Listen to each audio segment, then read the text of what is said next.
بسم اللہ الرحمن الرحیم۔ اعوذ باللہ من الشیطان الرجیم، بسم اللہ الرحمن الرحیم۔ السلام علیکم۔ آج آپ کا میزبان ڈاکٹر کاشف بشیر تفہیم القرآن سیریز کی قسط نمبر 214 کے ساتھ آپ کے سامنے حاضر خدمت ہے، جس میں ہم انشاءاللہ سورہ ابراہیم کی آیت نمبر 13 سے لے کر 23 تک کے ترجمے اور تفسیر پر غور کرنے کی کوشش کریں گے، اور ان آیات میں سزا اور جزا کے جو معاملات ہیں ان کے حوالے سے بڑی سخت باتیں ہم تک پہنچائی گئی ہیں۔ اللہ تعالیٰ سے دعا ہے کہ اللہ تعالیٰ ہمیں قرآن مجید کو سمجھنے اور اس پر عمل کرنے کی توفیق عطا فرمائے۔ بسم اللہ الرحمن الرحیم۔ وقال الذين كفروا لرسلهم لنخرجنكم من ارضنا او لتعودن في ملتنا فاوحى اليهم ربهم لنهلكن الظالمين۔ ترجمہ، آخر کار منکرین نے اپنے رسولوں سے کہہ دیا کہ یا تو تمہیں ہماری ملت میں واپس آنا ہوگا ورنہ ہم تمہیں اپنے ملک سے نکال دیں گے۔ تب ان کے رب نے ان پر وحی بھیجی کہ ہم ان ظالموں کو ہلاک کر دیں گے۔ تفسیر میں آتا ہے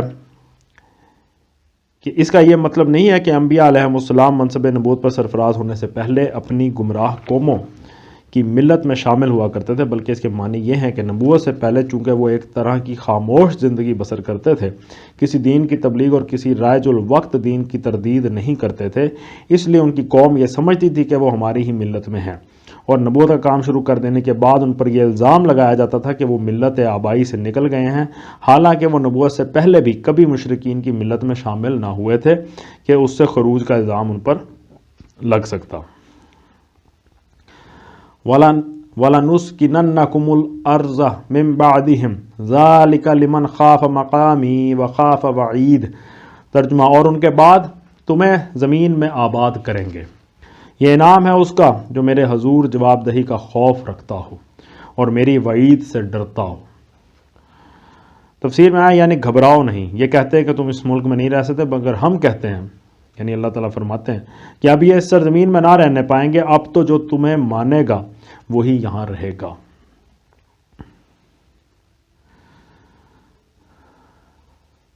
وَاسْتَفْتَحُوا وَخَابَ كُلُّ جَبَّارٍ عَنِيدٍ۔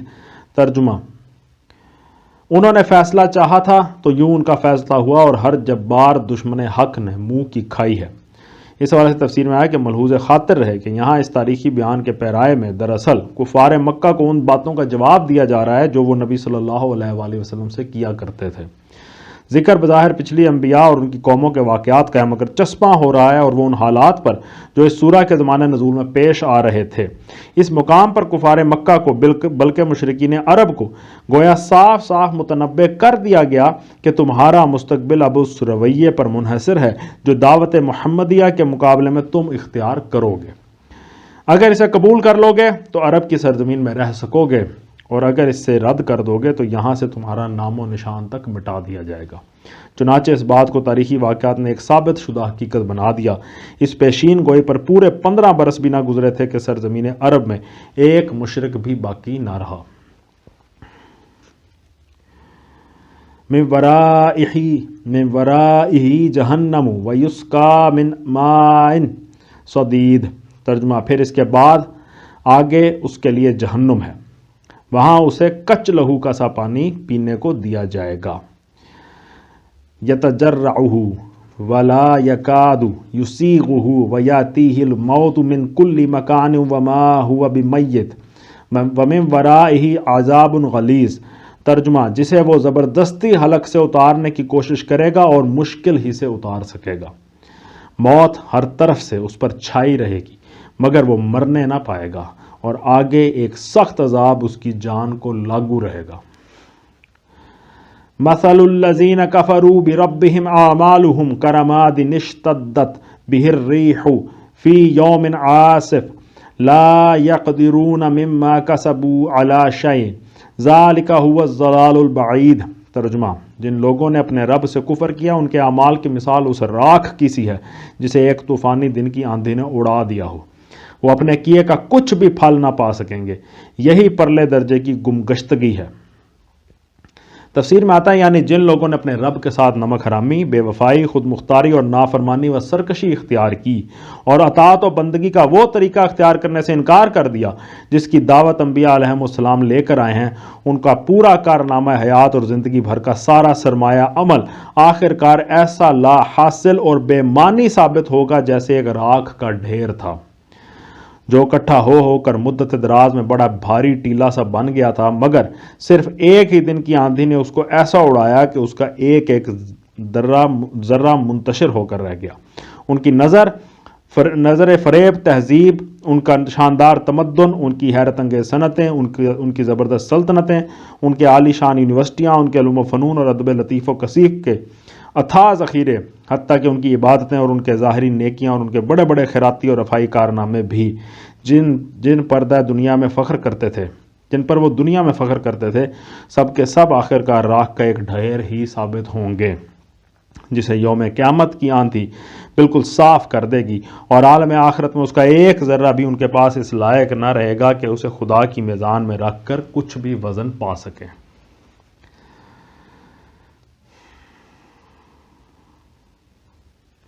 الم تری ان اللہ خلق السماوات والارض بالحق ان یشاء یذہبکم ویأتی بخلق جدید۔ ترجمہ، کیا تم دیکھتے نہیں ہو کہ اللہ نے آسمان و زمین کی تخلیق کو حق پر قائم کیا ہے؟ وہ چاہے تو تم لوگوں کو لے جائے اور ایک نئی خلقت تمہاری جگہ لے آئے۔ تفسیر میں آتا ہے یہ دلیل ہے اس دعوے کی جو اوپر کیا گیا تھا۔ مطلب یہ ہے کہ اس بات کو سن کر تمہیں تعجب کیوں ہوتا ہے؟ کیا تم دیکھتے نہیں ہو کہ یہ زمین و آسمان کا عظیم و شان کارخانہ تخلیق حق پر قائم ہوا ہے، نہ کہ باطل پر؟ یہاں جو چیز حقیقت اور واقعیت پر مبنی نہ ہو بلکہ محض ایک بے اصل قیاس و گمان پر جس کی بنا رکھ دی گئی ہو، اسے کوئی پائیداری نصیب نہیں ہو سکتی، اس کے لیے قرار و ثبات کا کوئی امکان نہیں ہے۔ اس کے اعتماد پر کام کرنے والا کبھی اپنے اعتماد میں کامیاب نہیں ہو سکتا۔ جو شخص پانی پر نقش بنائے اور ریت پر کسر تعمیر کرے، وہ اگر یہ امید رکھتا ہے کہ اس کا نقش باقی رہے گا اور اس کا کسر کھڑا رہے گا تو اس کی یہ امید کبھی پوری نہیں ہو سکتی، کیونکہ پانی کی یہ حقیقت نہیں ہے کہ وہ نقش قبول کرے، اور ریت کی یہ حقیقت نہیں کہ وہ عمارتوں کے لیے مضبوط بنیاد بن سکے۔ لہٰذا سچائی اور حقیقت کو نظر انداز کر کے جو شخص باطل امیدوں پر اپنے عمل کی بنیاد رکھے، اسے ناکام ہونا ہی چاہیے۔ یہ بات اگر تمہاری سمجھ میں آتی ہے تو پھر یہ سن کر تمہاری حیرت کس لیے ہوتی ہے کہ خدا کی اس کائنات میں جو شخص اپنے آپ کو خدا کی بندگی اور اطاعت سے آزاد فرض کر کے کام کرے گا یا خدا کے سوا کسی اور کی خدائی مان کر جس کی فی الواقع خدائی نہیں ہے زندگی بسر کرے گا، اس کا پورا کارنامہ زندگی ضائع ہو جائے گا۔ جب واقعہ یہ نہیں ہے کہ انسان یہاں خود مختار ہو یا خدا کے سوا کسی اور کا بندہ ہو، تو اس جھوٹ پر، اس خلاف واقعہ مفروضے پر اپنے پورے نظام فکر و عمل کی بنیاد رکھنے والا انسان تمہاری رائے میں پانی پر نقش کھینچنے والا احمق کا سا انجام نہ دیکھے گا، تو اس کے لیے اور کس انجام کی تم توقع رکھتے ہو؟ وما ذالک علی اللہ بعزیز۔ ترجمہ، ایسا کرنا اس پر کچھ بھی دشوار نہیں ہے، اللہ تعالیٰ پہ کچھ دشوار نہیں ہے۔ تفسیر میں آیا دعوے پر دلیل پیش کرنے کے بعد فوراً ہی یہ فکرہ نصیحت کے طور پر ارشاد فرما دیا گیا، اور ساتھ ساتھ اس میں ایک شبہ کا ازالہ بھی ہے جو اوپر کی دو ٹوک بات سن کر آدمی کے دل میں پیدا ہو سکتا ہے۔ ایک شخص پوچھ سکتا ہے کہ اگر بات وہی ہے جو ان آیتوں میں فرمائی گئی ہے تو یہاں ہر باطل پرست اور غلط کار آدمی فنا کیوں نہیں ہو جاتا؟ اس کا جواب یہ ہے کہ نادان، کیا تو سمجھتا ہے کہ اسے فنا کر دینا اللہ کے لیے کچھ دشوار ہے؟ یا اللہ سے اس کا کوئی رشتہ ہے کہ اس کی شرارتوں کے باوجود اللہ نے محض اقربا پروری کی بنا پر اسے مجبوراً چھوٹ دے رکھی ہو؟ اگر یہ بات نہیں ہے اور تو خود جانتا ہے کہ نہیں ہے، تو پھر تجھے سمجھنا چاہیے کہ ایک باطل پرست اور غلط کار قوم ہر وقت اس خطرے میں مبتلا ہے کہ اسے ہٹا دیا جائے اور کسی دوسری قوم کو اس کی جگہ کام کرنے کا موقع دے دیا جائے۔ اس خطرے کے عملاً رونما ہونے میں اگر دیر لگ رہی ہے تو اس غلط فہمی کے نشے میں مست نہ ہو جا کہ خطرہ سرے سے موجود ہی نہیں ہے۔ مہلت کہ ایک ایک لمحے کو غنیمت جانو اور اپنے باطل نظام فکر و عمل کی ناپائیداری کو محسوس کر کے اسے جلدی سے جلدی پائیدار بنیادوں پر قائم کرنے کی کوشش کرو۔